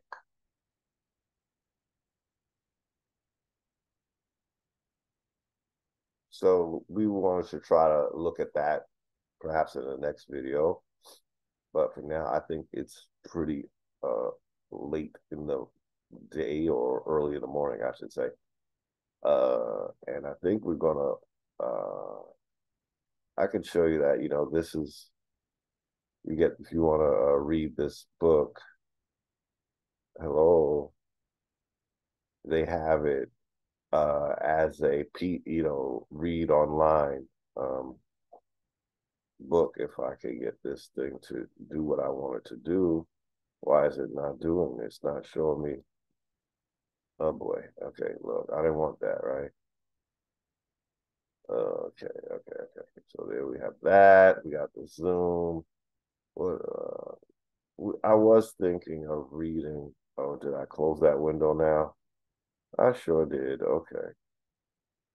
Let me see. How did I didn't. Okay, so real. Yeah, I sometimes I'm not connected. Okay, so this is what. Oh wait a minute. No. Real keeps closing when I'm trying to open. Anyway, let's. This is what we looked at last time. That was the last video. As we wait for another window to open. Yeah. So I just want to. It's just like just a quick. If you want to pause. Oh, sorry, and read that. Talking about how the United States corporation works overtime to deny blacks their Indian heritage, you know. Yet for whites, they can pay $5 to be Indians. And I thought it was good to juxtapose this because the question has to be asked: what is it about? Why, even after slavery is over, can blacks not identify as Indian? Because we're the real ones, y'all. So even after slavery is over, what I wanted to say, I think I said it, but I didn't really focus on it, is that the tribes, the federal tribes now, they do not let blacks, and that's where we have to call out our identity as being the original, because these tribes that are existing now, the federal ones, they are not allowed to let us in. We are being purposely held out, and you got to ask yourself, what do we do that even the Native Americans are like allergic to us? Like, now it's the white man that came, according to what you say, and took over your land. Now he can become an Indian in your people. What's wrong with that picture? So you're telling me that the Native Americans will welcome a white man who they say and they know to be as the ones who took over, right? But he can be an Indian. But the quote unquote black person that was just being treated worse than you were, according to popular narrative, you can't let us in. But you could let a white man be an Indian, not based on his blood, just because he wanted to be. This is what I didn't say in the last video. That's why I kind of want to bring this up again. But that's a big clue to who we are, y'all, when you really think about it. If this was all the up and up and things were all things equal and truthful, there'd be no problem with us being Indians. But we are being held like permanently, like even again after emancipation, after we become citizens, even even with the federally recognized tribes, they are not allowed, y'all, to let us in, and they're not even sovereign. So it's not that we really want to be part of them, because they don't have sovereignty. Why? Because they're a federal creation. Native Americans are a federal creation, so they will never have sovereignty. The ones who could have their sovereignty back are the ones being purposely held away and out even of the federal tribes. They don't want us near our legacy, y'all. That's why I say we can't be part of this corporation. As bad as Indians think that all we gotta do is say we're Indians and the doors open, and they're like, no. They're gonna find another way to trick us. That's all they do with us. And especially if you coming in talking about you a citizen and an Indian, they're gonna laugh behind your back. You know, unless you're an agent for them, then they be like, oh, you're doing just what you're supposed to be doing. Okay. But yeah, check that out. How's that for a laugh? Now, the Native Americans claim the white man did this, and they claim to know this, right, or whatever, right? Well, we know it was white man being sent by black nobility, but the popular Native American narrative is that white man, pale face, did this. But you'll let him join your federal tribe before you let a black man, or quote unquote black man, right? So what sense does that make? What did we do to you, Native Americans? Oh, besides what we're doing now, where we making fun of you, which I still think is not the best idea. I don't know if we should be making fun of them. I mean, I'll say shit about them, but it's not. I'm not really looking to pick fight. I'm just stating what I am, and if they don't like it, too bad, But but again, why would Native American tribes exclude quote unquote black people but welcome white people? Does it make sense? I ask this I ask the world this question. Anyone watching, how would Native Americans welcome the slave master, but not welcome who was typically known as the slave? We, even though we have blood, according to what the narrative that we do have a blood, and even in their realms, it's said that we mix with them. That's what they're saying. We are the Indians, but they're gonna in their world to say we. But even if we mix with them, we can't be part of their tribe. I'm trying to let the world know that this is why we know as American Negroes that we are the real American Indians. Because after a while, you gotta wonder. It's like keep those Negroes away, man. If they get that water on them, they're gonna turn into the gremlins and beat us up. Keep them away from the water of truth. So yeah, that's really strange that we are systemically not allowed to be Indian. So the United States corporation policy for so-called blacks is the right to self-define as an Indian based on blood is denied. They have already called us black, so you that's what you're gonna be. We ain't allowing you to say you're an Indian. But when it comes to so-called whites, the United States corporation policy is the right to self-define, regardless of your blood, is granted. You can be Indian if you want to. Excuse me. Yeah, well, white men can be Indian if you want to. Not you black people, though. We don't care about your blood. The real Indian is being held away from his birthright. But not that he would get it in these fake ass tribes anyway, but it's just that they don't even want us to, they don't want it a possibility. They don't want to give up their death grip on them trust and our land. So it's like, don't even, it's like they just keeping us from even the traditions. It's like we cannot be exposed to anything Indian because the corporation doesn't want to wake up any of that. They know it's in our blood, so it's like they don't want that shit to get activated.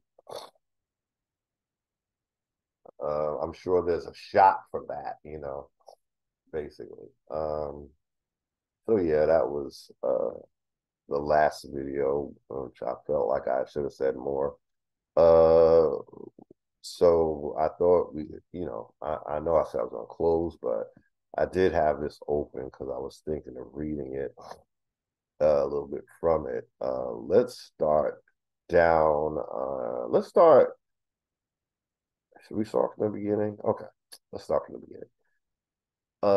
In the beliefs of the Nation of Islam, YAKUB, sometimes spelled with a C or a Q, was a black scientist who lived 6,600 years ago and began the creation of the white race. He is said to have done this through a form of selective breeding, which is referred to as grafting, while he was living on the island of Patmos. So he was already, part of the expelled group. The Nation of Islam's mythology states that YAKUB is the biblical Jacob. The story has caused disputes within the Nation of Islam during its history. Under its current leader, Louis Farrakhan, the Nation of Islam continues to assert that the story of YAKUB is true, claiming that modern science is consistent with it.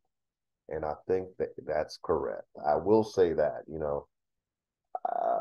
that's probably why I find it worth knowing what Islam is saying. I don't say we should think of it as our true story, but I think it is the truth as best they can tell it. So again, we don't advocate violence against the members of the Nation of Islam. It wouldn't be the smartest thing, right? Because but we got to make it clear we don't have to be part of uh, that nation. We have a higher authority as American Indians, and that's what we want. If you love us as your brother, you would want that for us. And you can't say that it's yours because you're claiming a foreign uh, nation religion. A foreign, Mecca is not in, next thing they're going to say Mecca is originally in America. That it's just going to always be that way. But I think Indians have to know to say, no, come on, guys. Come on. Haven't you been fooling us enough? You're telling most of the truth. Why don't you just go with the whole thing? You want this legacy. You're the one that's in love with this, but it's not ours. It's not our ancient tradition. Islam didn't appear until what was it, the 7th century? So you're ignoring so much history that you're the new you don't appear till like again no six it was six AD, right? Was it 6 AD? 6 or 7 AD or 7th century, something like that. But we go back to BC. So why would you rob us of that, Nation of Islam? We can't go with that. You know that. So we peacefully ask you as our brother, you got to go to your homeland. It is yours. There was a rift here in America, and your homeland became Africa. And so we understand that, but you can't come back here and make us you. That would be disrespectful of us. So this is not against Farrakhan. I really actually I appreciate that he is sticking to this story. I really do because uh, it it tells us where how the race uh, altering began. It's really the only story that tells us that. But then again, like I said in earlier videos, you still have eugenists admitting that or confirming what Farrakhan is saying about when he talks about the use. There was some kind of like Homo erectus involved, and so that's what science is saying. That's what science is saying, but science is only going by the lineage of certain people. They're not going to the beginning of the what we call Aboriginal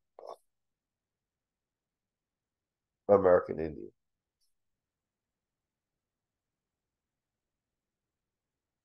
Uh,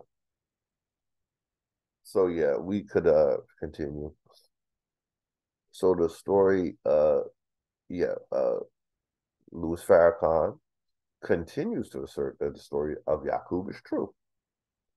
The story of YAKUB originated in the writings of Wallace Fard Muhammad, the founder of the Nation of Islam. In his original Q&A pamphlet, Lost Found Muslim, lesson number 2, it was developed by his successor, Elijah Muhammad.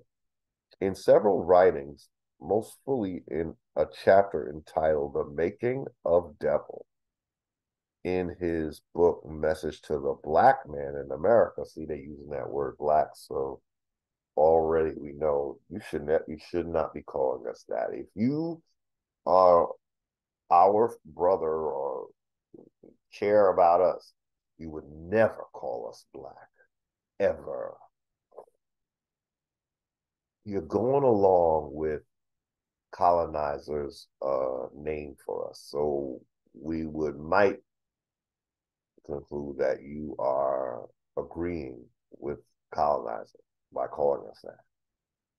You should have been calling us Aboriginal at least, as if you do use that term in your book, but you don't apply it to us. So apparently, because you keep calling us Black, even in the book YAKUB, Father of Mankind, you're making a distinction. You're saying the Aboriginal man, but so you're not really calling us out. I mean, it's confusing, but I think they the use of the word Black is a huge mistake. It's not indicative of good tidings. Okay, so Yakub is said to have been born in Mecca at a time when 30% of original Black people, we just read that, were dissatisfied. He was a member of the Meccan branch of the tribe of Shabazz. Ooh, oh boy. Yakub acquired the nickname Big Head because of his unusually large head and his arrogance. Ooh, baby. Ooh. We use that word earlier. It's synonymous with this level of basically Black nobility and the priesthood. Uh, at the age of 6, he discovered the law of attraction and repulsion by playing with magnets made of steel. The insight led to a plan to create new people. He saw an unlike human being made to attract others who could, with the knowledge of tricks and lies, rule the original Black man. So we can be ruled by lies and tricks. It's really crazy. By the age of 18, he had exhausted all knowledge in the universities of Mecca. He then discovered the original Black man contained both a black germ and a brown germ. And within 59,999 followers, I'm sorry, with 59,999 followers, he went to an isle in the Aegean Sea called Pelan, which Muhammad identifies with Patmos. Once there, he established a despotic regime and set about breeding out the Black traits, killed all darker babies, and created a brown race after 200 years. 200 years, wow. Yakub died at the age of 150, but his followers carried on his work. After 600 years of this deliberate eugenics. So those who deal in eugenics are the ones that's pushing the evolution thing, right?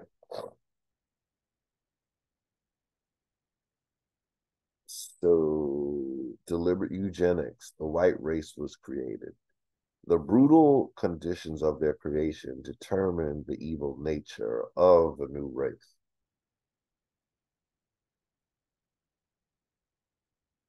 So, excuse me. So you're reading a story about a Black man who purposely makes a white race to be the face of evil.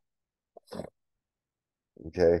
But the white man did not bring himself here, is what we have to always remember. And I think for some reason we forget it.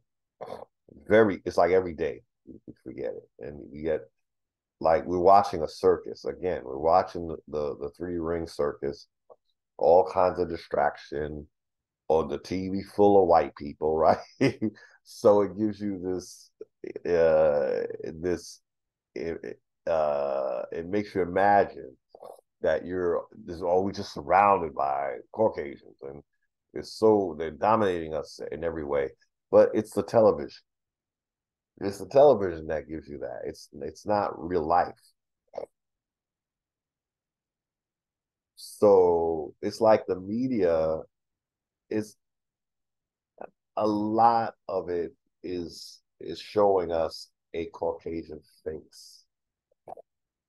A lot of it, I mean, it's changed over the years, but they still not trying to give up the idea that we're a minority in on our land.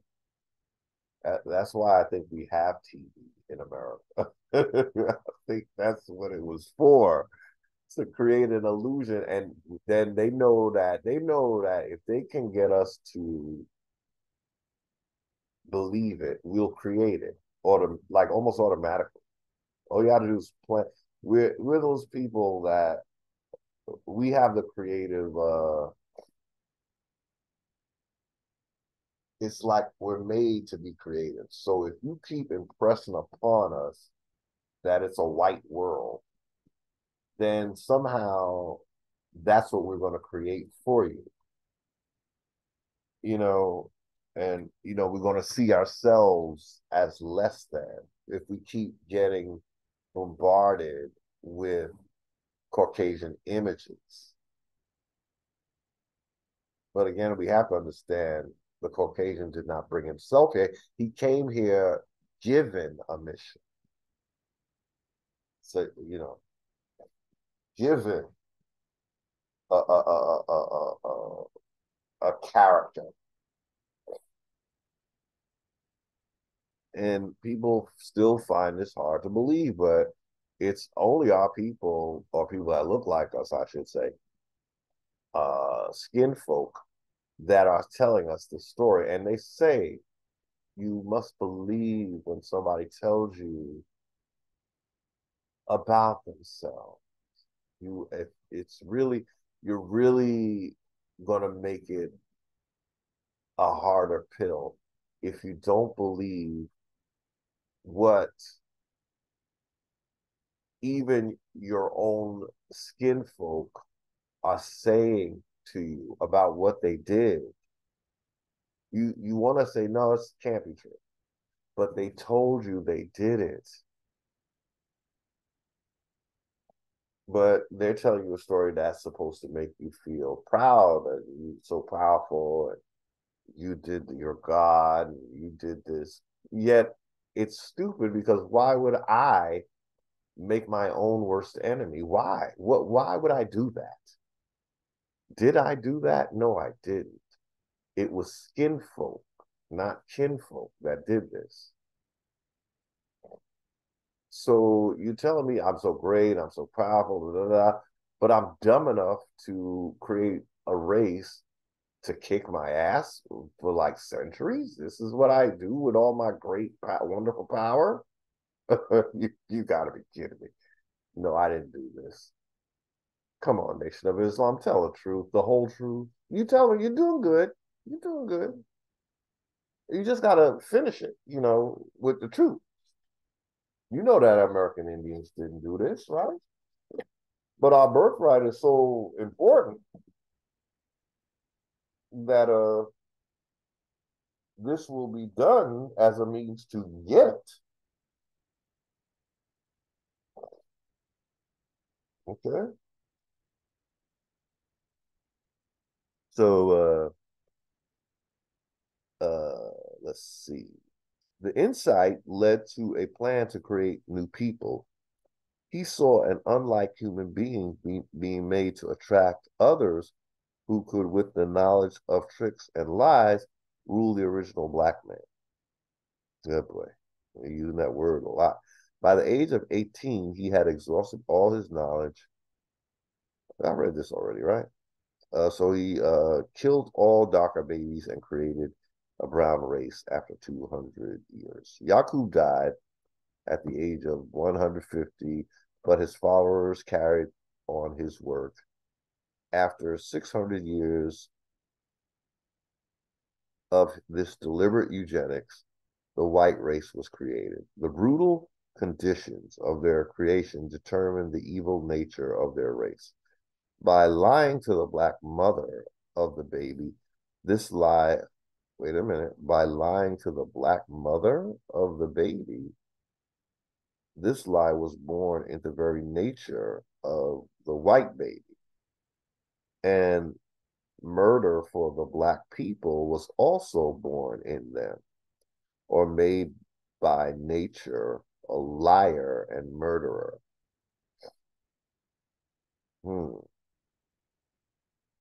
Again, we're being told that this is what a black man did, right?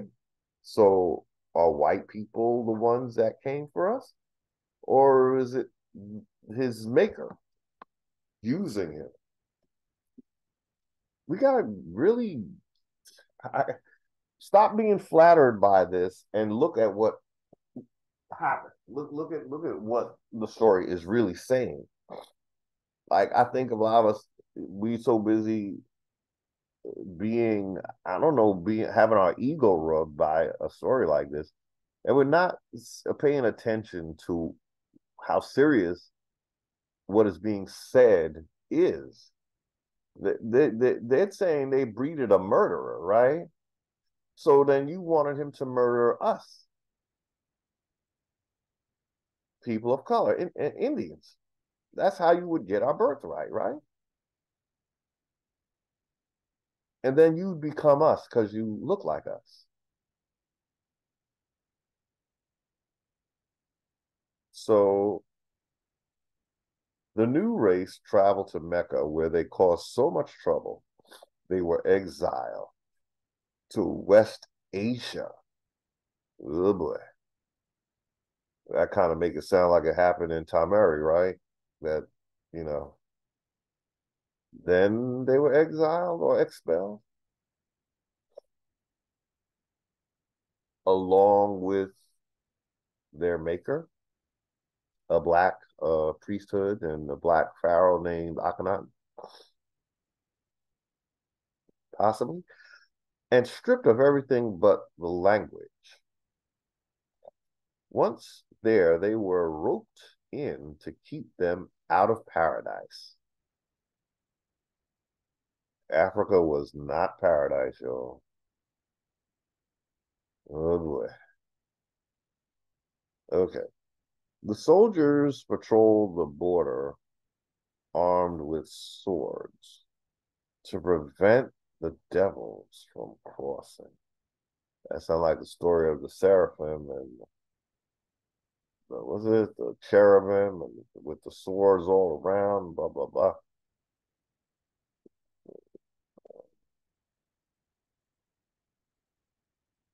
Oh boy. Wow.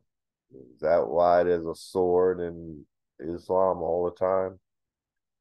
And that symbol. For many centuries, they lived a barbaric life, surviving naked in caves and eating raw meat. But eventually, they were drawn out of the caves by Mohu. I'm thinking that was the Tutmosis and the Ahmoses of the Akhenaten dynasty or the 18th dynasty. Uh, so, uh, so Akhenaten uh, family, like the Tutmosis and Ahmoses, taught them, you know, and to wear clothes. Moses tried to civilize them, but eventually gave up and blew up 300 of the most troublesome of them with dynamite. This is just, this just don't make no damn sense, y'all.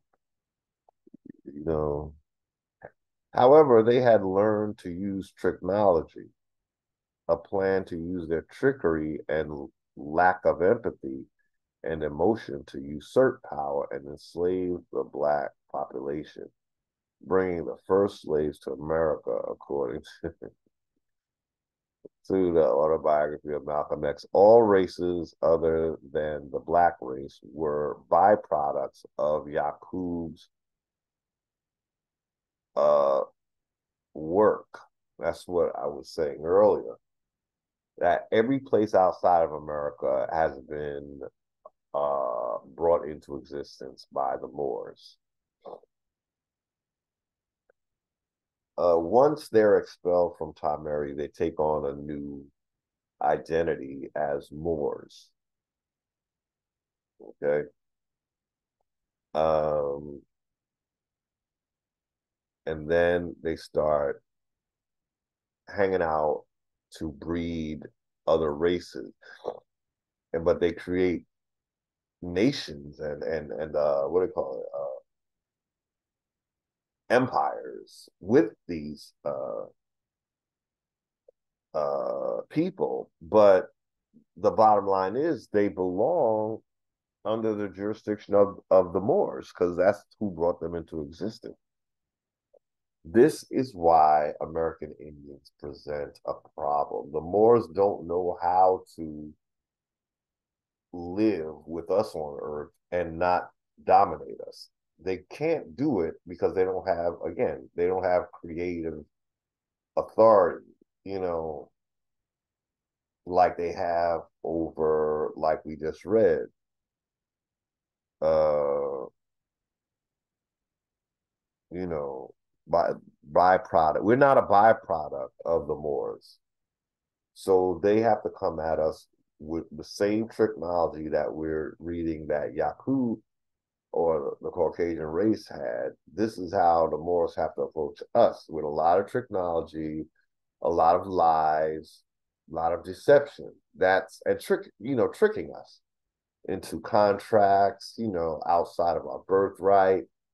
This is what the Moors have been doing. You know, uh,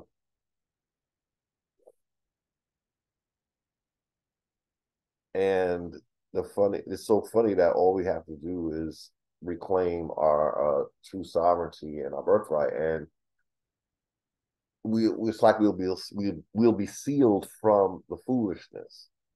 But if we get seduced by their stories of grandeur or telling us how great we were, but then don't want to admit that, but yeah, we were great, and then you found a way to have uh, races that you sired or into being to dominate us. So you got a little laugh out of that, right? We were a bit too big for you, so you had to take us down a notch. Because there's really no reason why we're not being told what the disagreement was. If you notice, there's just nothing said about that. 30% was disagreeable. About what?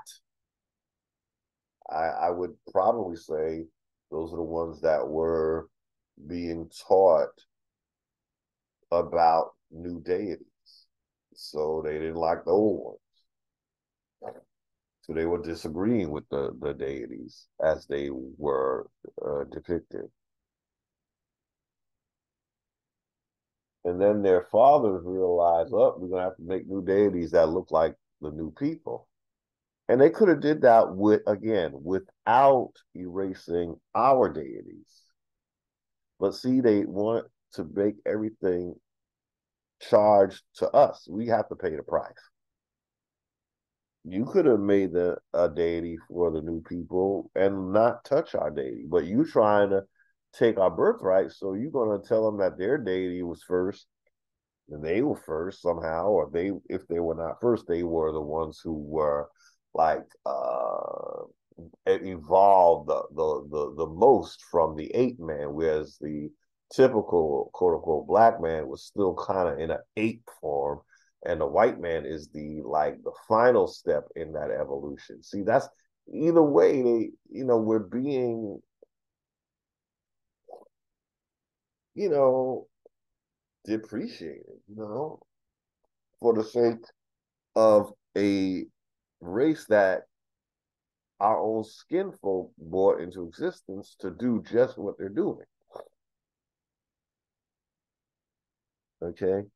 So all other races other than American Indian were byproducts of Yakub's work. They're saying the red, yellow, and brown races were created during the bleaching process. However, the black race included Asian peoples. Oh boy, so okay. Considered to be shared ancestors of the Moors. Yeah, the Moors were the Asiatic people, not the American Indian.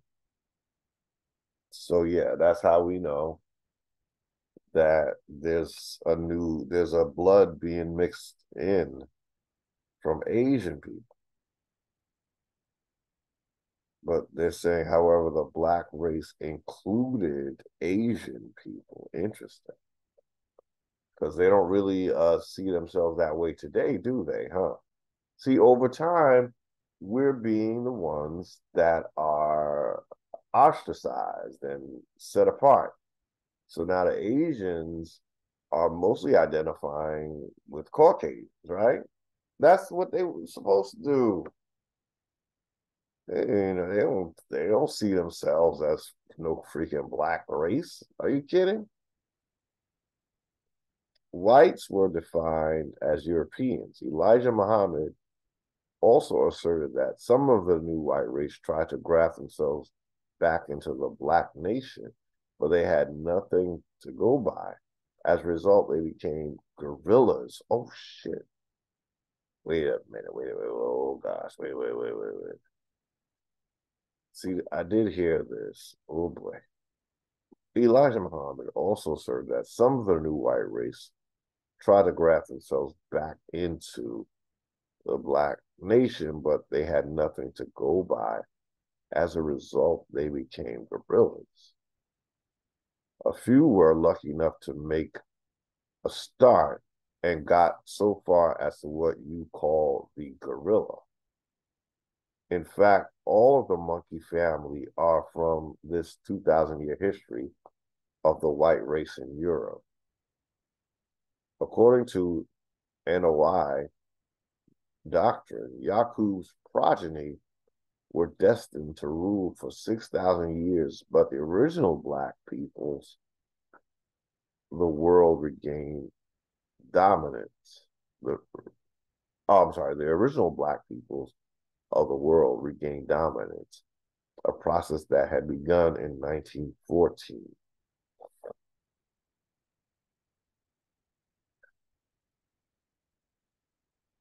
You could read the rest of it.